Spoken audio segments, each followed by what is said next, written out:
From an insane number of layoffs to the free-falling stock price, FaZe Clan's recent downfall is one of the most fascinating things we've seen in the history of esports. After all, this is arguably the biggest gaming org out there. I mean, I don't even have to get into the nitty-gritty of why FaZe Clan matters. It is the organization that was the face of esports for the longest time, with massive celebrities associating themselves with it. In fact, we had Snoop Dogg performing at the 2022 Super Bowl halftime show while donning a FaZe Clan branded gold chain. You can't get bigger than that, right?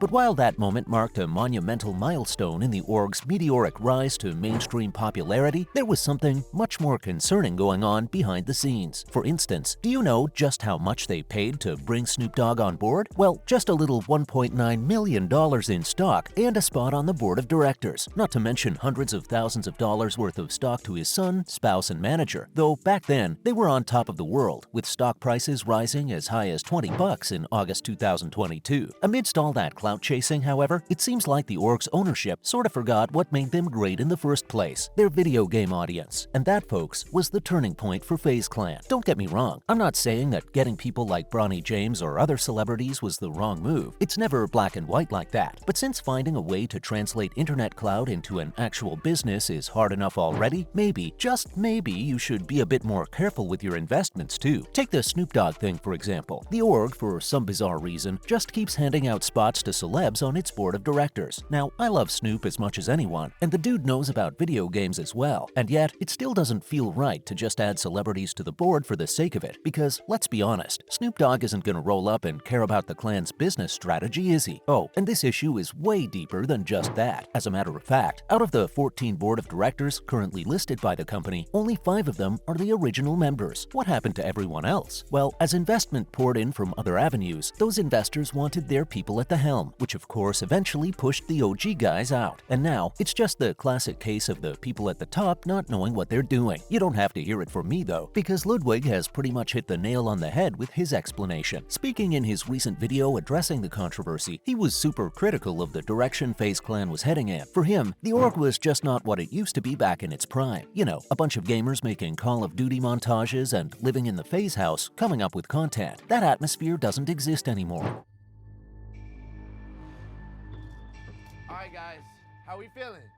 Alright, listen, Rug is right here. He's a little suspicious, but we're gonna run it anyway. So what we're gonna do— Instead, he argued that the average age of the board was way too high. The average age of this board is like 50. What the f do these guys know about how to run an esports org, he said. And to be fair, he's not wrong. I mean, the stock prices going from $20 all the way down to 43 cents within a year is absolutely insane and shows just how incompetent they are. Now, obviously, it's a little more nuanced than just that. Like, maybe going public on the stock exchange was a wrong idea in and of itself. Still, it's not like they're doing much to help the situation. Take their yearly expenditure, for example. Do you know how much money FaZe Clan burns through each year? Almost $44 million. Plus, Forbes says that at this rate, they're literally gonna run out of cash by November 2023. Oh, and Ludwig isn't the only guy coming at them for making these crazy business decisions. FaZe Clan's own veterans are now coming out to give their 2 cents on the situation. Rain, for instance, posted a bunch of cryptic tweets earlier this year, hinting at how he'd been mistreated by the org. In fact, he went as far as to claim that the bosses are just milking the brand and the fans, because the creators don't actually see a dollar of the profit. And he's not the only one to expose this truth either. Is how FaZe Clan hasn't gone bankrupt yet. They've been trying to go public for a while to get buku bucks, but it hit a little bit of a roadblock when they had to refile because their estimates were off. Tiquo, who's also been a long-standing member of the org, also went on a heated rant recently, saying that the team's owners didn't care about him at all. He talked about how they'd make false promises all the time, only to then backstab him and pay newer creators more than they'd ever paid him. The fact that I care this much and I'm not even a real owner. Everyone has made it very clear that I'm not an owner and I'm not even near any of the top dogs and I don't matter for shit. He also alluded to the whole Snoop Dogg and other celebrity situation and mentioned how people who probably didn't even know what FaZe was are now getting 3 times the amount of shares that he's ever owned. For him, the most hurtful thing was the fact that he'd done so much for the org, like spending $100,000 personally to secure a CSGO roster. Sure, he was reimbursed later, but the point is that he never got that sort of support from their side. As a matter of fact, Tiquo claimed that in the 12 years that he'd been there, he'd only ever signed one contract. I mean, that's not how you treat one of your veteran members, is it? So I'm asking you, this is not a video where I'm leaving FaZe. I'm asking you, am I in FaZe? Because I've been in for 12 years, and you would think that someone that's been in for this long and have such history with you guys would have some kind of deal with you and a contract with you and incentive with you to move forward with you. Like, after hearing this, it's easy to see how things have gone so horribly wrong. That said, it's not just FaZe Clan that's going to be in trouble because of this. In fact, the entirety of the esports industry could suffer in the aftermath. Of course, Ludwig's happy with his Moist Moguls org, and they just recently defeated FaZe Clan in a Valorant Challengers meetup, or, as he put it, kicked the late-great FaZe Clan while they're down. But the former COD Pro and 100 Thieves CEO, Nadeshots, got even bigger concerns about the wider industry. And most guns in Valorant are not based around proximity. So he tried playing shorties only. Don't even think about making the joke that you might be thinking of. Shorty just happens to be a shotgun that is short in the game. It's not like I'm a... He said that this recent downfall of FaZe Clan has screwed over the rest of the industry as well. After all, when the biggest esports org out there isn't successful, it reflects poorly on everyone else. It has about 2,800 average viewers, even though it probably costs millions and millions of dollars to produce in prize pooling and in production and everything.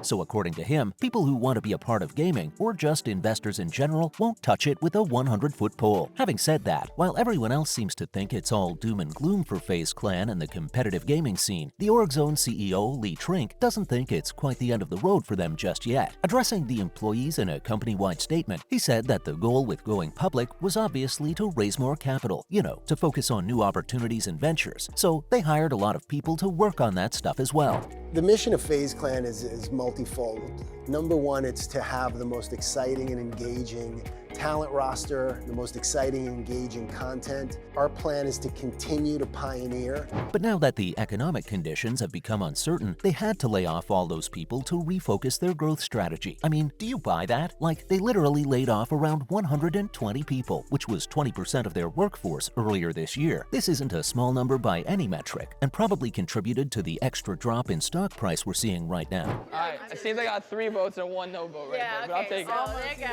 But take since it. Alex was a close second, Yeah. now Alex, you're up. Though, despite this downward spiral, Trink said that they're still expecting a 25% increase in profits over last year. Plus, he thinks their refocused strategy is good enough to pull them out of this hole. Still, firing so many people and reporting increased profits doesn't reflect well on their record. And even if they recover financially, it's going to be very hard to win people over again. On that note, this is it on the crazy downfall of FaZe Clan and everyone's reaction to it.